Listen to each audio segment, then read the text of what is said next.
Hello guys, welcome to our channel. So today we are going to see about case scenario.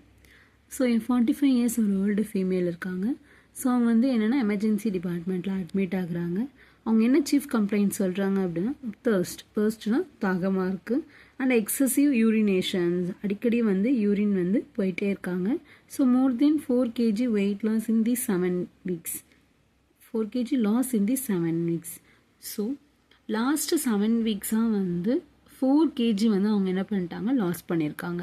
And no other 11 past history. So past history வந்து வேறு எதுவும் இல்லை. So அவங்களோட கசினுக்கு பார்த்தோம் அப்படின்னா diabetes இருந்திருக்கு. So அவங்க இன்சுலின் போட்டுட்டு இருந்திருக்காங்க. So other no regular medications. ஸோ அந்த ஃபீமேல் பார்க்கறதுக்கு she looks like a thin. So தின்னாக இருக்காங்க. அவங்களோட பிளட் சுகர் லெவல் பார்த்தோம் அப்படின்னா 240 mg. So guys I think guess பண்ணியிருப்பீங்க வாட் இஸ் ஆர் டயக்னோசிஸ் அப்படின்னா டயாபெட்டிஸ். ஓகேங்களா? ஸோ டயாபெட்டிஸ் இருக்கிற இந்த டயாபெட்டிஸ் டிசீஸ் வந்து மோஸ்ட்லி வந்து என்ன சிம்டம்ஸ் இருக்கும் அப்படின்னா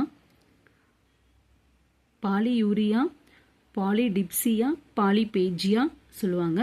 ஸோ தர்ஸ்ட், நிறைய தாக அடிக்கும். எக்ஸசிவாக யூரினேஷன்ஸ் வந்து பாஸ் பண்ணிகிட்டே இருப்பாங்க. ஸோ வெயிட் பார்த்தீங்க அப்படின்னா லாஸ் ஆகிருக்கும், வெயிட் லாஸ் ஆகிருக்கும்.